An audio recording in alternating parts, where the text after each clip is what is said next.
বীরভূম লোকসভা কেন্দ্রের বিজেপি প্রার্থী দেবাশিস ধরের বিরুদ্ধে অস্ত্র আইনে জামিন অযোগ্য ধারায় মামলা পুলিশের। দেবাশিস ধর ছাড়াও মামলায় নাম রয়েছে বিজেপি বীরভূম জেলা সভাপতি ধ্রুব সাহা ও আরও 11 জনের। তাদের বিরুদ্ধে মামলা দায়ের করেছে বীরভূম রামপুরহাট থানার পুলিশ। 17 এপ্রিল রামপুরহাটে রামনবমী শোভাযাত্রায় হাতে তরোয়াল নিয়ে হাঁটার অভিযোগে সেদিনই বিকেল 4:15 বিজেপি প্রার্থী দেবাশিস ধর সহ বাকিদের বিরুদ্ধে এফআইআর দায়ের করেন রামপুরহাট থানার পুলিশ এসআই অভিষেক হালদার। সেই অভিযোগের পরিপ্রেক্ষিতে 18 এপ্রিল রামপুরহাট মহকুমা আদালতে মামলা দায়ের করে রামপুরহাট থানার পুলিশ। অভিযুক্তদের বিরুদ্ধে 188 ধারায় অসামাজিক কাজকর্ম, 34 ধারায় সংঘবদ্ধভাবে এবং 25 ও 27 ধারায় বেআইনি অস্ত্র আইনে মামলা দায়ের করা হয়েছে। তৃণমূল কংগ্রেসের চাপে পড়ে পুলিশ এই ধরনের কাজ করছে।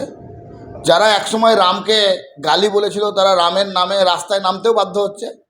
আজকে যখন রামের নামে মানুষ এরকমভাবে আকুত ভয়ে এসে যাচ্ছে, তখন তৃণমূল মনে করছে যে এদেরকে দমাতে হবে, তাই কেস দেওয়া হচ্ছে।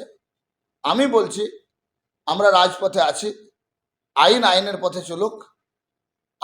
আইনের পথে চলে যদি আমরা মনে করে যে অন্যায় করেছি, তার ব্যবস্থা নেই, আমাদের জন্য আদালত খোলা আছে।